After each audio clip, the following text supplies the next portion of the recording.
Face à l'autorité établie, dans cette vidéo, dans cette quatrième partie de ce thème, il s'agit de vous présenter deux textes qui ont été réfléchis par en tout cas un ensemble de chrétiens et de croyants qui étaient soucieux de l'apport de l'Église dans notre vie sociétale, dans la société.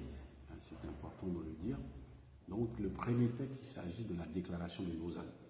Déclaration de Lausanne, un texte qui date maintenant.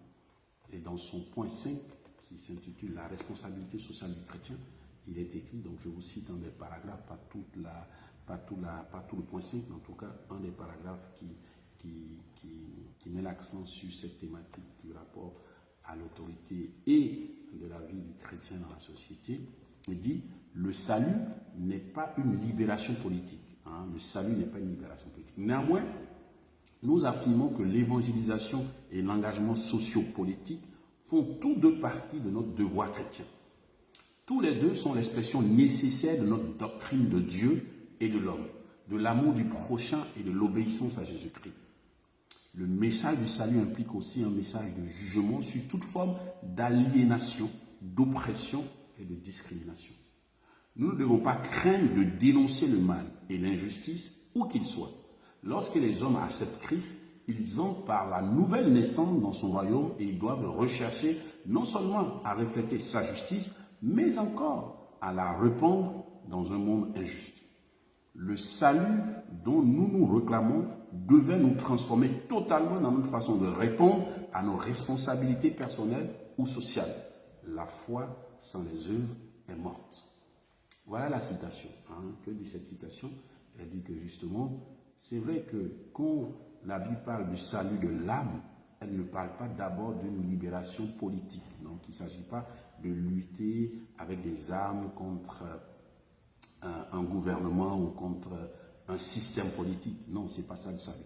Le salut est Jésus, qui est le Seigneur Jésus, qui est celui qui a introduit dans les temps les derniers la question du salut. Il n'a pas fait de guerre armée, il n'a pas fait de libération militaire, mais il s'est adressé au cœur des hommes pour que les hommes puissent être touchés dans un changement profond d'attitude et dans un respect de dignité de l'être humain et aussi vis-à-vis de Dieu.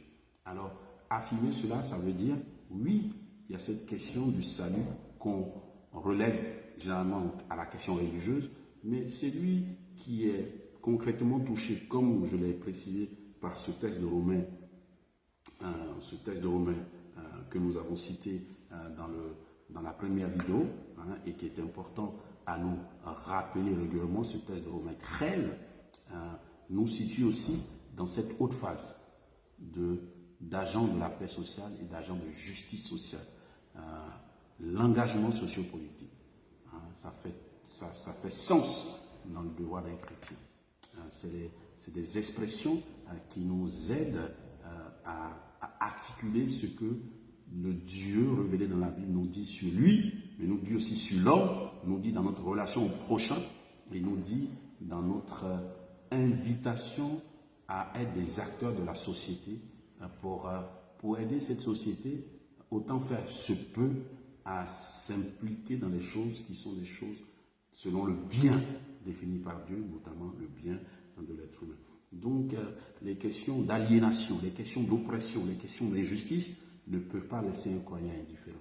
Donc, si l'autorité établit l'analyse de la situation, l'analyse des événements montre que l'autorité établie est plus dans le cas d'une aliénation, d'une oppression, d'une discrimination, en tout cas dans des atteintes à des valeurs qui touchent la dignité de l'être humain, ce texte dit que le chrétien ne peut pas rester indifférent. Il ne peut pas faire comme si ces choses-là n'existaient pas. Il a besoin de les dire et d'avoir en ce moment-là un comportement qui montre que lui, il vit les choses autrement et qu'il doit aussi, s'il a une position d'autorité, une position administrative quelconque, il doit quand même faire l'effort de se positionner et d'avoir des attitudes qui montrent que, il ne peut pas ne pas les décrier parce que justement, on ne peut pas regarder les questions d'injustice, les questions d'aliénation, les questions d'oppression et ne rien dire ou ne rien faire. Même si parfois nos actions peuvent paraître insignifiantes, on dit que les petites actions ont toujours besoin d'être posées parce que c'est elles qui vont peut-être déclencher d'autres choses ou qui vont apporter aussi une contribution aussi minime soit-elle. Le deuxième texte, puisque je vous parlais de deux textes, le deuxième texte, c'est celui du troisième congrès missionnaire, pardon, le troisième question missionnaire du mois de l'Odan, qui a eu lieu, lui, au Cap, en Afrique du Sud. C'était une véritable réunion, et qui a réuni aussi pas mal de chrétiens, de croyants, de leaders, et qui ont réfléchi à cette question avec comme l'intitulé général de ce texte, qui n'est pas juste un texte théorique, mais qui est une invitation à des comportements et à être des agents de justice sociale et de paix, l'engagement du CAP. Donc le thème même le dit, s'engager. Le défi du pluralisme et la vérité. Donc c'est ce point 2-là. Donc ce point 2 dit, et je cite, cependant, le pluralisme postmoderne et relativiste est différent. Qu'est-ce qu'il veut dire? Il dit son idéologie ne laisse aucune place à une vérité absolue ou universelle.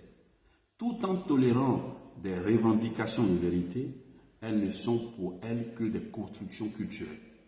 Ce point de vue est logiquement autodestructeur en ce qu'il établit comme seule vérité absolue l'absence de toute vérité absolue. Un tel pluralisme place la tolérance au rang de valeur supérieure et ultime, mais il peut revêtir des formes d'oppression dans les pays où le sécularisme ou l'athéisme agressif gouverne l'arène publique.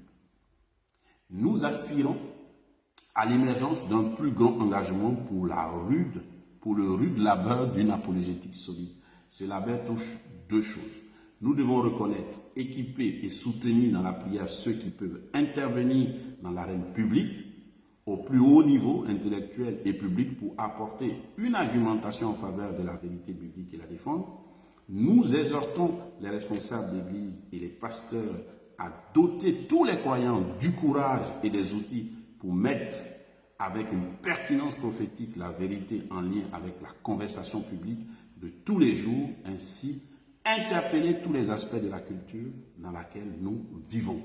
Que dit ce texte? Ce texte dit que c'est vrai que sur la place publique, on parle de vérité plurielle. Chacun a sa vérité aujourd'hui. De sorte qu'on dit qu'il n'y a plus de vérité absolue. Donc finalement, on est dans une sorte de tension. Puisque s'il n'y a pas de vérité absolue, ça veut dire qu'il n'y a pas une définition du bien. Le bien est redéfini en fonction des contextes, en fonction des cultures, en fonction des moments. Mais c'est perturbant. Alors que la Bible, elle est constante dans la définition du bien qu'elle donne. Et parfois, justement, puisque le bien peut être remodelé en fonction de ceux qui ont l'autorité publique, parfois, certaines populations payent le prix fort parce que justement, le bien est remodelé en fonction de ceux qui sont au pouvoir. Donc, ce deuxième texte dit, pour le croyant que je suis, pour le chrétien que je suis, je dois continuer d'affirmer la question du bien selon la perspective biblique, la défendre, la dire. Et s'il y a des croyants qui sont dans des sphères administratives, des sphères publiques, des sphères politiques, ces croyants-là sont invités eux aussi à toujours dire la vérité de Dieu, à toujours dire le bien selon Dieu, à toujours défendre ce bien selon Dieu, à toujours inviter à avoir un comportement, une attitude, une vie selon le bien selon Dieu. C'est vrai que c'est un engagement qui n'est pas simple, mais peut-on faire autrement que de marcher dans cette relation à l'autorité, dans la question éthique? Comment faire le bien? Comment bien faire pour bien faire?